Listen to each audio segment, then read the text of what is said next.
Hello दोस्तों, कैसे हैं आप लोग। आपको धनतेरस की और दीपावली की बहुत बहुत शुभकामनाएं। आप लोग प्लीज़ बहुत अच्छे से मेहनत कीजिए।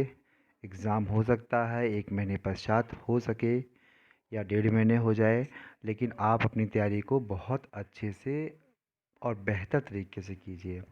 आज हम 6वीं यूनिट का एक और टॉपिक है, मतलब एक्चुअली इसमें 7 टॉपिक थे। इस 7 टॉपिक में पहले हमने एक वीडियो में 3 टॉपिक कवर किए थे। फिर दूसरा जो वीडियो था उसमें 2 टॉपिक कवर किए थे। अब जिसमें 2 टॉपिक और है उस पे हम लोग चर्चा करेंगे। एक्चुअली ये दो टॉपिक हैं, ये बहुत बड़े हैं, कम नहीं हैं, पर्याप्त बड़े हैं।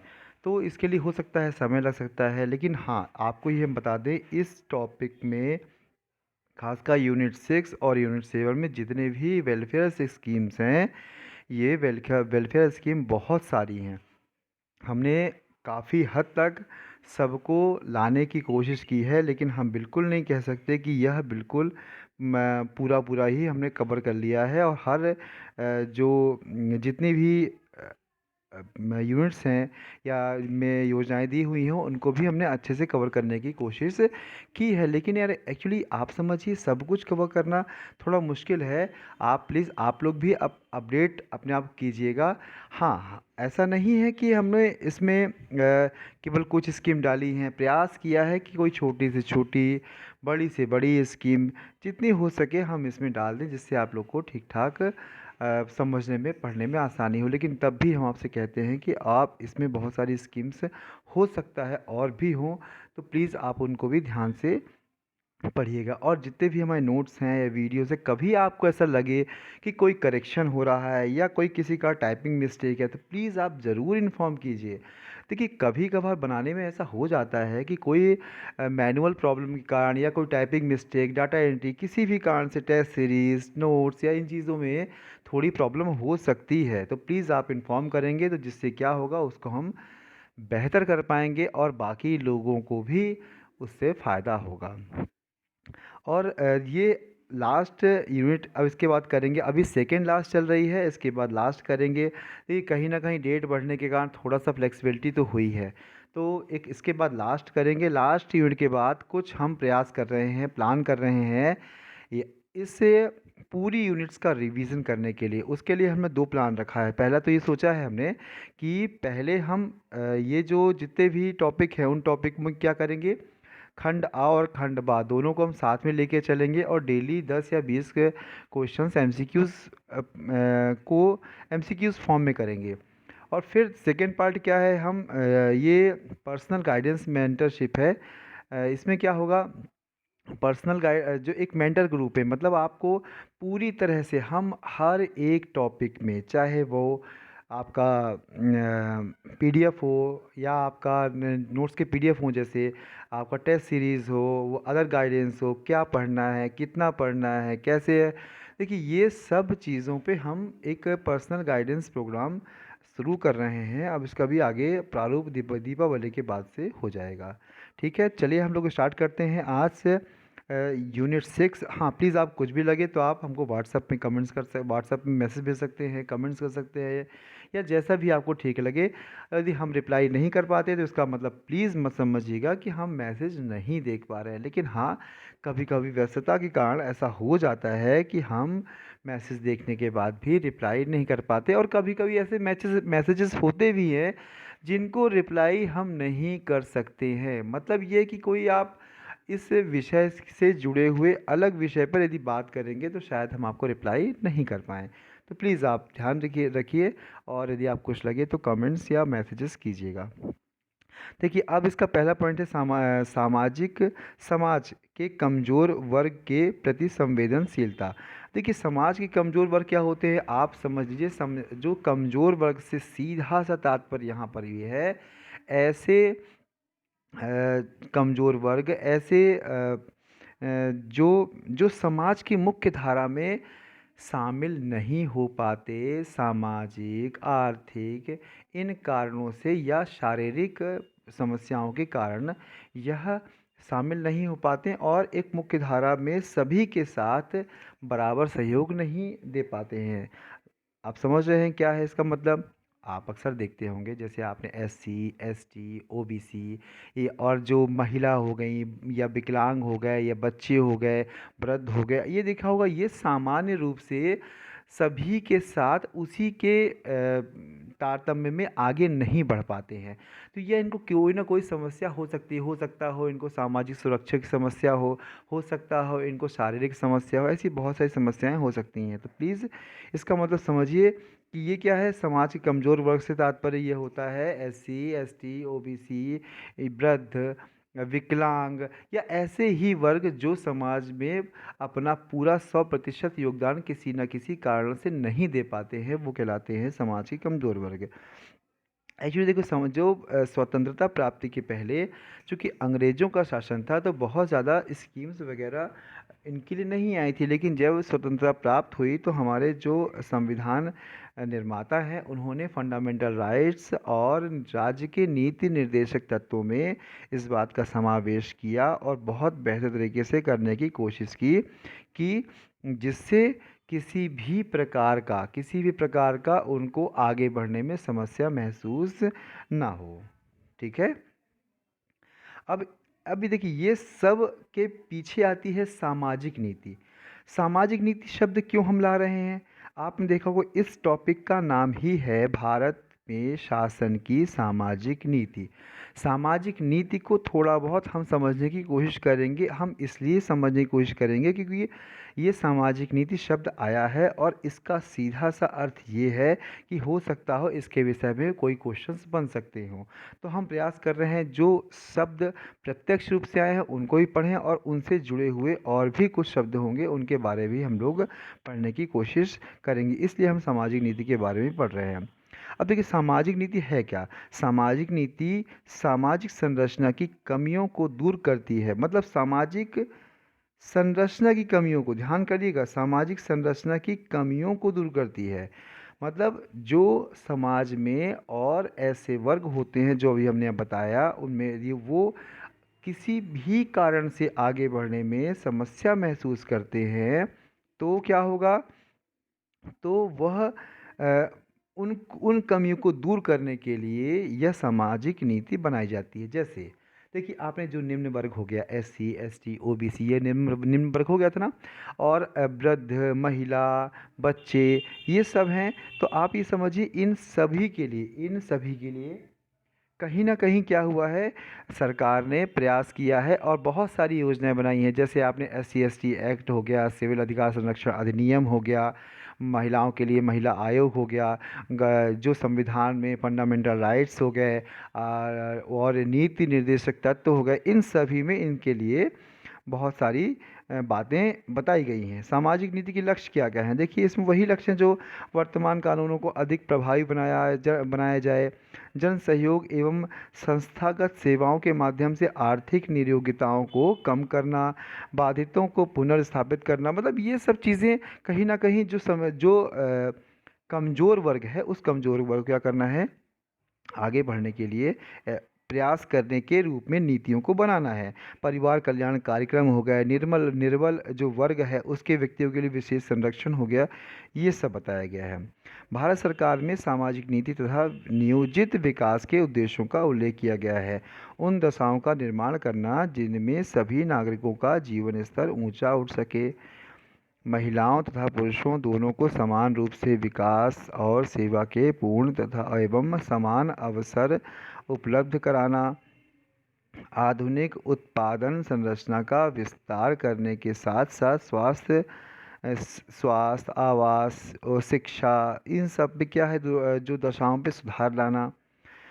अब देखिए सामाजिक नीति का क्षेत्र क्या है? सामाजिक नीति के क्षेत्र को यदि हम बांटे तो सामाजिक कार्यक्रम तथा उससे संबंधित कार्य एक हो गया।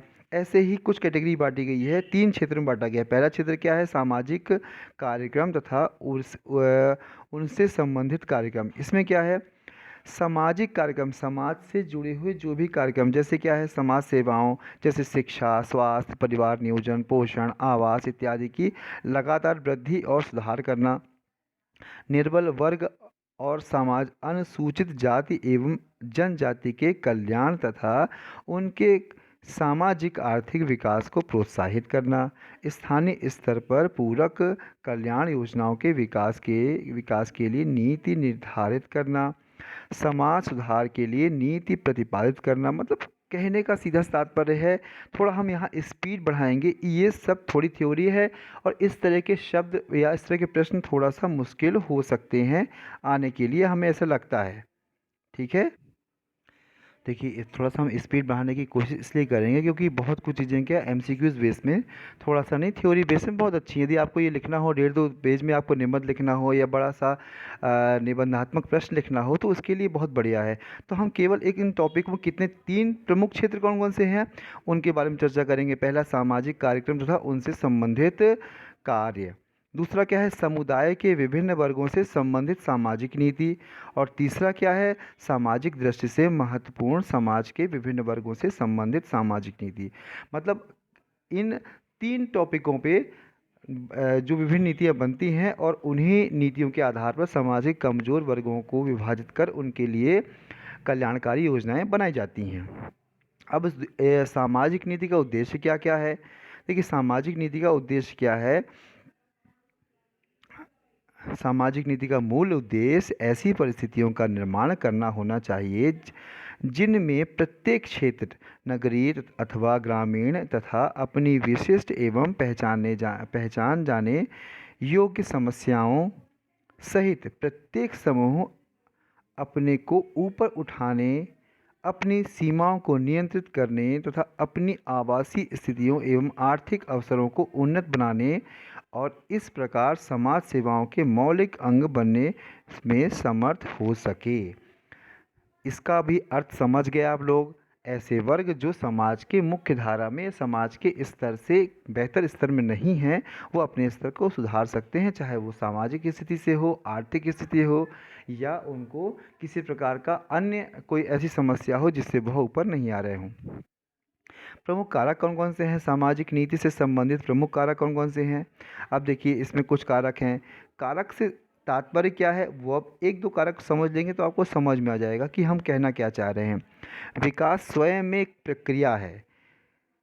क्यों होता है विकास में अक्सर ये होता है कि हर एक स्तर दूसरे स्तर से कंपेयर करने पे आगे बढ़ता है। जैसे विकास स्वयं में एक प्रक्रिया, एक प्रोसेस है, क्योंकि आज जो स्थिति होगी अगले दिन वह स्थिति नहीं होगी, उससे बेहतर होगी या उससे खराब होगी। अगले दिन हो सकता है उससे और बेहतर हो सकता है उससे और कम बेहतर हो, उससे अब नेक्स्ट डे देखेंगे तो और कुछ, मतलब हर एक दिन परिवर्तन होगा। और एक विकास यदि धनात्मक रूप से आगे जाएगा तो वह कहलाएगा विकास की प्रक्रिया। विकास के सिद्धांतों को समाज की स्थिति को ध्यान रखते हुए अपनाया जाना चाहिए। सामाजिक नीति के निर्धारण तथा कार्यान्वयन में जन सहभागिता, विशेष रूप से युवा सहभागिता आवश्यक होती है। जैसे युवा ऐसे भी होते हैं जो मोस्टली शारीरिक रूप से या बौद्धिक रूप से या आगे बढ़ने की क्षमता से बहुत बेहतर और क्या होते हैं, एक प्रकार से कहिए तो क्षमतावान होते हैं। तो ये सब मुख्य कारक हैं। अब सामाजिक नीति के प्रारूप क्या क्या हैं, कुछ प्रारूप हैं। पहला कल्याणकारी प्रारूप, ऐसे प्रारूप जिसमें कल्याण हो या वो कल्याणकारी प्रारूप होगा। सामाजिक सुरक्षा का प्रारूप, मतलब ऐसे वृद्धावस्था पेंशन ये इस तरह क्या होगा, ये सामाजिक सुरक्षा के प्रारूप हैं। और तीसरा क्या है, उदारीकरण का प्रारूप। इसमें क्या होगा, बहुत सारे ऐसी स्थितियां होंगी, बहुत सारी योजनाएं होंगी, नीतियां होंगी जिसमें कुछ ना कुछ उदारीकरण के रूप में उनको देकर आगे बढ़ने के लिए प्रेरित किया जाएगा। जैसे जब कोई निर्बल जो वर्ग होता है, जैसे SC ST, इनको क्या देखा होगा आपने, अक्सर आरक्षण होता है ना, आरक्षण या सभी में एडमिशन होगा या कभी भी कोई भी किसी परीक्षा में कोई कैटेगरी होगी तो उसमें क्या कहा जाएगा कि आपको इतने प्रतिशत की छूट होगी। मतलब उदार रूप से सरकार आएगी, भी आप आगे बढ़िए, यदि आपके 60 आ रहे हैं या किसी के 65 कट ऑफ दिया है तो आप तब भी आप सिलेक्शन के लिए हम 5% आपको छूट दे देंगे। मोस्टली ऐसा होता है। तो ये भी एक उदारीकरण का प्रारूप है। अब प्रजातांत्रिक प्रारूप क्या है? मतलब सभी के लिए, एक प्रजातांत्रिक मतलब पूरी जनता के लिए, सभी, केवल एक वर्ग विशेष के लिए नहीं है कि एक वर्ग विशेष के लिए, संपूर्ण जनता के लिए है जो प्रजातांत्रिक प्रारूप में है। सामाजिक नीति की अवधारणा, एक कॉन्सेप्ट क्या है? एक कॉन्सेप्ट के हिसाब से आप समझें कि एक गोखले जी हैं, उन्होंने कहा था कि सामाजिक नीति एक साधन है जिसके माध्यम से आकांक्षाओं तथा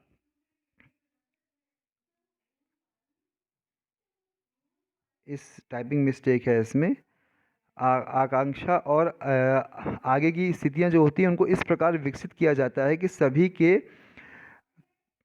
सभी के कल्याण की वृद्धि हो सके। सामाजिक नीति द्वारा मानव एवं भौतिक दोनों प्रकार के संसाधनों में वृद्धि की जाती है जिससे पूर्व सेवा नियोजन की स्थिति उत्पन्न होती है तथा निर्धनता दूर होती है।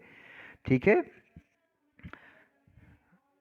ये सब दिए हुए मोस्टली कुछ नहीं, केवल आपको समझना है कि सामाजिक नीति क्या है। कुछ मेन चीज़ें, फीचर्स आप पढ़ लेंगे तो आपको, यदि क्वेश्चन बन जाए तो आपको समझ में आना चाहिए, आप उसका अटेम्प्ट कर सके। सामाजिक नीति के निम्नलिखित लक्ष्य हैं। लक्ष्य क्या क्या हैं?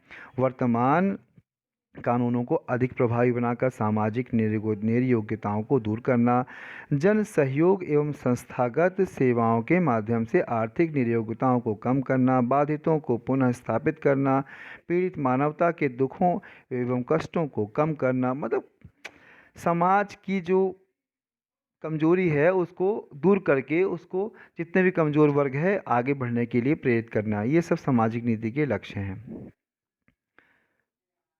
अब सामाजिक नीति क्षेत्र क्या क्या हैं वो तो अभी किया था, देखिए ये डबल रिपीट हो गया तो आप कुछ नहीं, हम लोग आगे बढ़ते हैं। फिर कारक आ गए।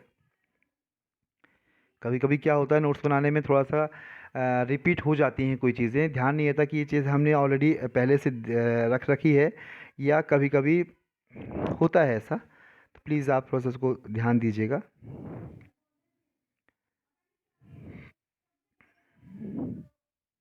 हाँ, भारतीय संविधान तथा भारत की पंचवर्षीय योजनाएं, इसमें क्या है, आप बताया था कि इसमें भी सामाजिक नीतियां ऐसी होती हैं जो कमज़ोर वर्गों को आगे बढ़ाने के लिए या उठाने के लिए प्रयास की गई हैं। जैसे धारा वो अनुच्छेद 38 है भारतीय संविधान में, साफ साफ कहा गया है कि 38 में क्या है, एक कल्याणकारी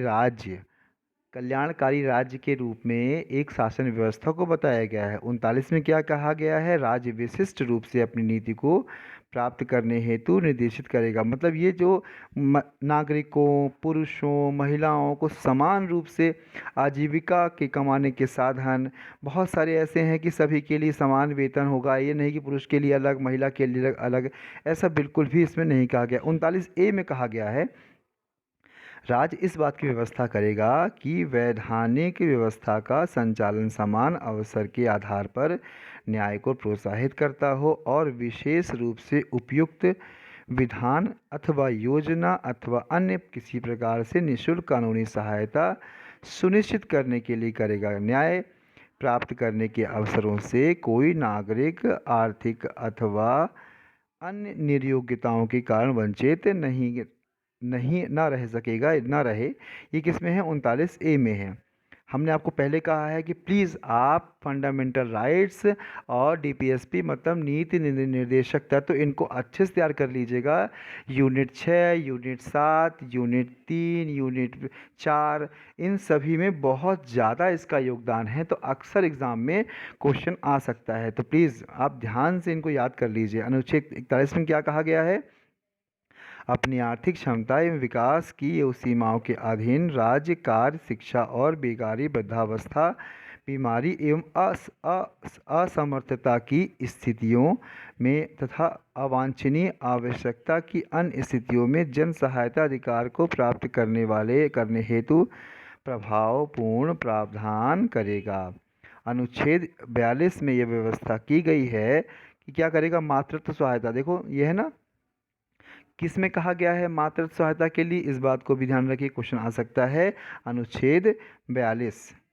अनुच्छेद 43 क्या है, में कहा गया है, उपयुक्त विधान अथवा आर्थिक संगठन अथवा अन्य किसी प्रकार से सभी राज्य सभी श्रमिकों, कृषि से संबंधित, औद्योगिक अथवा अन्य के लिए कार्य, जीवन निर्वाह, मजदूरी, अच्छे जीवन का आश्वासन प्रदान करने वाली कार्य की शर्तों तथा रिक्त समय एवं सामाजिक तथा सांस्कृतिक अवसरों को पूर्ण आनंद दिलवाने हेतु प्रयास करेगा। ये अनुच्छेद 43 में कहा गया है। 43A में क्या कहा गया है? 43A में कहा गया है कि कोई भी उपयुक्त विधान द्वारा अन्य किसी प्रकार से राज्य उद्योग के प्रतिष्ठानों, संस्थाओं अथवा अन्य संगठनों के प्रबंध में श्रमिकों की साझेदारी प्राप्त करने हेतु कदम उठाएगा। हम ये शायद हमें ध्यान है कि हमने कम से कम 2 या 3 बार इन राज्य के नीति निर्देशक तत्वों और फंडामेंटल राइट्स को पढ़ाया है आपको। तो इसका मतलब आप समझेंगे कि बहुत ज़्यादा कहीं ना कहीं ये महत्वपूर्ण है। अनुच्छेद 45 में क्या कहा गया है? इसमें संविधान के लागू होने के 10 साल की अवधि के अंतर्गत राज्य सभी बच्चों के लिए निःशुल्क एवं अनिवार्य शिक्षा जब तक कि वह 14 वर्ष की आयु पूरा न कर लें प्रावधान हेतु प्रयास करेगा। ये राज्य को निर्देश दिए जा रहे हैं। आप समझिए, जो राज्य को क्या है, ये निर्देश हैं। अनुच्छेद 46 में व्यवस्था की गई है कि राज्य कमजोर वर्ग के लोगों और विशेष रूप से अनुसूचित जातियों और जनजातियों के शैक्षिक एवं आर्थिक हितों का विशेष सावधानी के साथ संवर्धन करेगा। इसमें क्या है? SC/ST के लिए अनुच्छेद 46 में कहा गया है। अनुच्छेद 47 में क्या है? पोषण आहार से संबंधित बात कही गई है। और पंचवर्षीय योजनाओं में सामाजिक नीति। थोड़ा सा आपको बस वेरी शॉर्ट नोट्स बनाने हैं। आपको ध्यान रखना है कि हल्का सा आप 1-2 पॉइंट को हर एक टॉपिक में नोट कर लेंगे तो आपको यह जब भी रिवीजन का टाइम होगा तो आप आराम से 10 की 10 मिनट को कर पाएंगे। पहली पंचवर्षीय योजना में क्या कहा गया है? उसमें कहा गया है कि विकास की दर एवं स्वरूप में क्षेत्रीय संतुलन तथा अनवरत वृद्धि पर उचित ध्यान दिया जाएगा। दूसरी पंचवर्षीय योजना में क्या कहा गया है? संतुलित विकास जो दिया है की आवश्यकता पर बल दिया जाएगा। तीसरी पंचवर्षीय में क्या है बताया गया है कि असमानताओं को दूर करने का लक्ष्य।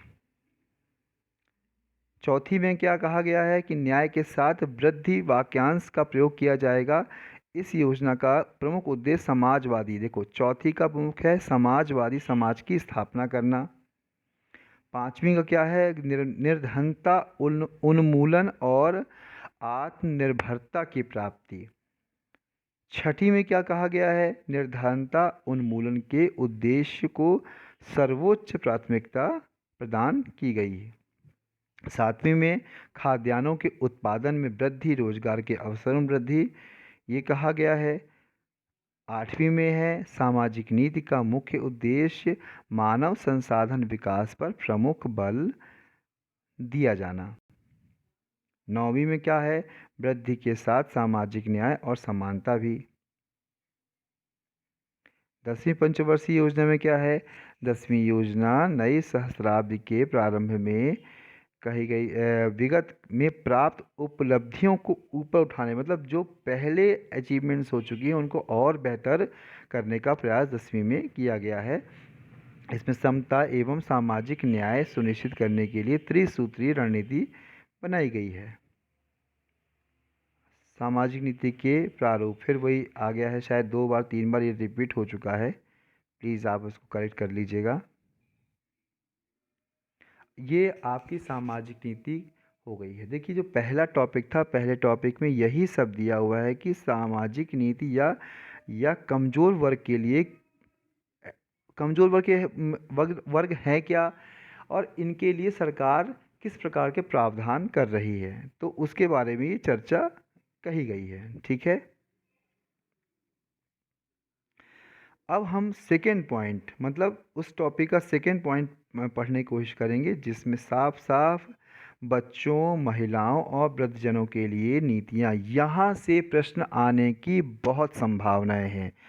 तो प्लीज़ आप इस बात को ध्यान दीजिए और इसको नोट करने की कोशिश ज़रूर कीजिएगा, क्योंकि यह आपके एग्ज़ाम के लिए बहुत महत्वपूर्ण है। ठीक है।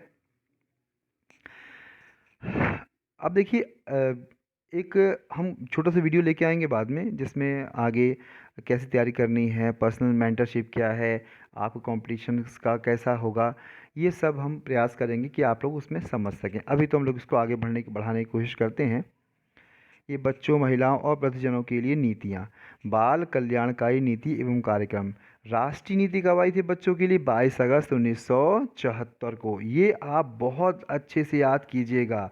बच्चों के लिए राष्ट्रीय घोषणा पत्र क्या है? 9 फरवरी 2004। आपको बहुत डीपली नहीं जाना है, आपको मोस्टली बेसिक बेसिक चीज़ें आपको कवर करनी है कि यह नीति कब आई, उस नीति का मुख्य यदि कोई ऐसा उद्देश्य है जो बहुत यूनिक है तो वो आपको याद करना है, बस। बाकी देखिए ऐसा है, इतनी नीतियां हैं, इतने कल्याणकारी कार्यक्रम हैं कि वह सब कुछ करना, सब कुछ याद करना हमें नहीं लगता कि बहुत ही संभव है। लेकिन उसके मेन मेन फीचर्स आप यदि समझ लेंगे तो शायद आप बेहतर तरीके से आप रिप्लाई मतलब वहाँ पर क्या कर सकें, क्वेश्चंस को अटेम्प्ट कर पाएंगे। अब देखिए बच्चों के लिए राष्ट्रीय घोषणा पत्र क्या है? 9 फरवरी 2004 को। एकीकृत बाल विकास सेवा आईसीडीएस योजना कब लागू हुई? 1975 को। ये पता है आपको आईसीडीएस योजना क्या है? इंटीग्रेटेड चाइल्ड डेवलपमेंट स्कीम, मतलब एकीकृत बाल विकास योजना, जिसमें बच्चों के लिए विकास से संबंधित एक इंटीग्रेटेड प्रोग्राम है। जैसे बच्चों स्वास्थ्य संबंधित भी है, बच्चों के पढ़ाई संबंधित, सबको इकट्ठा करके ये स्कीम बना दी गई 1975 में। देखिए 6 वर्ष से कम उम्र के बच्चों और गर्भवती और स्तनपान कराने वाली माताओं के पौष्टिक आहार तथा स्वास्थ्य स्तर में सुधार, बच्चों के समुचित मनोवैज्ञानिक, शारीरिक और सामाजिक विकास की नींव डालना, ये सब बताया गया है, आईसीडीएस के उद्देश्य थे। इसमें बहुत सारी चीज़ें क्या है, अनुपूरक पोषण, प्रतिरक्षण, जिसमें टीका लगते हैं, ध्यान है आपको, ये वही प्रतिरक्षण है। स्वास्थ्य जांच, इसमें क्या होता है, बच्चों से तात्पर्य ये बच्चे और महिलाएं आपस में बिल्कुल घनिष्ठ संबंध है। ये तो आप समझ सकते हैं भाई, यदि बच्चा जन्म लेता है, लेकिन जन्म लेने से 9 महीने माता के गर्भ में रहता है। उस माता के गर्भ में रहने का तात्पर्य ये है कि उस माता का स्वास्थ्य, माता का प्रभाव पूरी तरह से बच्चे पर पड़ता है। और जब बच्चे पर पड़ता है तो आप समझिए यदि माता स्वस्थ होगी तो बच्चा भी स्वस्थ होगा। इस बात को बहुत ध्यान देते हुए इस तरह की योजना को लॉन्च किया गया। पोषण और स्वास्थ्य संबंधी शिक्षा, संदर्भ सेवाएं, स्कूली शिक्षा से पूर्व गैर औपचारिक शिक्षा। अब देखिए आंगनवाड़ी भी इसी का ही एक पार्ट है। खाद्य और पोषाहार बोर्ड ये भी बनाया गया था बच्चों के आगे बढ़ने के लिए। राष्ट्रीय पोषाहार नीति को वर्ष 1993 में प्रतिपादित किया गया। कब किया गया था? 1993 को। हालांकि हमने इसको हाईलाइट करने की कोशिश की है जो टॉपिक मेन है, लेकिन तब भी आप लोग जहां ईयर जरूर आए तो उस ईयर को जरूर ध्यान दीजिएगा आप। अब देखिए इसके बाद क्या है, 28 राज्यों और केंद्र शासित प्रदेशों में 43 सामुदायिक खाद्य और पोषण विस्तार इकाइयाँ बनाई गई हैं। 24 नवंबर 2010 को भारत की पोषाहार संबंधी चुनौतियों पर प्रधानमंत्री की राष्ट्रीय परिषद की पहली बैठक। कामकाजी महिलाओं के बच्चों के लिए राजीव गांधी राष्ट्रीय क्रैच स्कीम भी लाई गई थी। केवल आपको ये योजनाएं देखो, यदि किसी में नहीं दिया हुआ ईयर तो क्वेश्चन कैसे पूछ सकता है? क्वेश्चन ऐसे पूछ सकता है कि यदि आपको 4 योजनाएं दे दी जाएंगी और पूछा जाएगा यह योजना किससे संबंधित है और या किसी से संबंधित नहीं है, तो आपको जब चारों के विषय में पता होगा तब तो आप कुछ कह पाओगे। अब देखिए केंद्रीय समाज कल्याण बोर्ड भी इसमें आ गया है। अब एकीकृत बाल सुरक्षा योजना, यह 2009-10 के लिए एकीकृत बाल सुरक्षा योजना नाम से नई योजना का शुभारंभ किया गया था। बाल न्याय देखभाल और सुरक्षा अधिनियम 2000 इसमें भी जो चाइल्ड लाइन प्रोग्राम है इसी के तहत, अभी हमने पिछले पढ़ाया था ना, आपको ध्यान होगा कि चाइल्ड लाइन एक प्रोग्राम था, एनजीओ में बताया हमने, बच्चों के बारे में बताया, अभी फिर हम बता रहे हैं आपको कि चाइल्ड लाइन प्रोग्राम इसीलिए जो बच्चे आप किसी भी कारण से घर से बेघर हो गए हैं, चले गए, या बच्चों ने घर छोड़ दिया या घर से रूठ के चले गए, ये सब चीज़ों के लिए चाइल्ड लाइन जो प्रोग्राम है बहुत इफ़ेक्टिव है।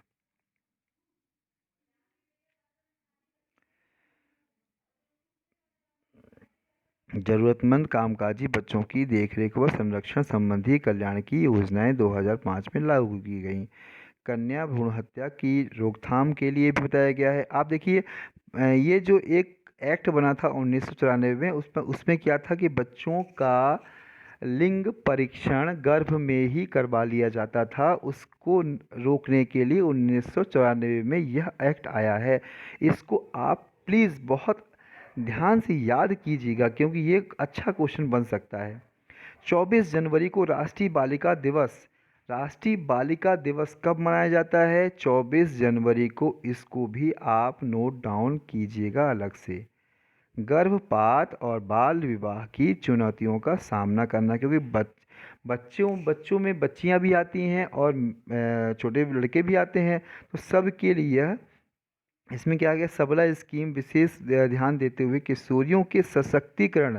सबला स्कीम में क्या कहा गया है, जो बच्ची होती हैं शायद 11 से 18 साल की जो बच्चियां होती हैं, उनके शारीरिक और शैक्षणिक देखभाल से, खासकर शारीरिक रूप से उनके डेवलपमेंट के लिए बहुत सारी योजनाएं उसमें दी गई हुई हैं। धनलक्ष्मी क्या है? धनलक्ष्मी महिला और बाल विकास मंत्रालय ने 3 मार्च 2008 को बालिकाओं को बीमा कवर करने के लिए शुरू की गई थी। धनलक्ष्मी एक पायलट योजना थी। मैं शुरुआत, पायलट योजना समझते क्या होता है?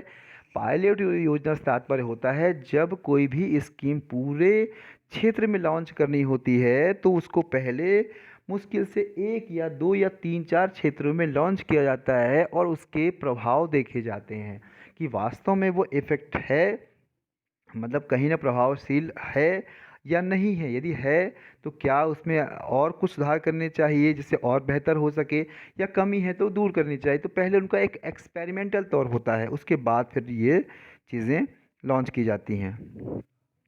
असाधारण उपलब्धि के लिए राष्ट्रीय बाल पुरस्कार 1996 शुरू किया गया। असाधारण उपलब्धि के लिए राष्ट्रीय बाल पुरस्कार 1996।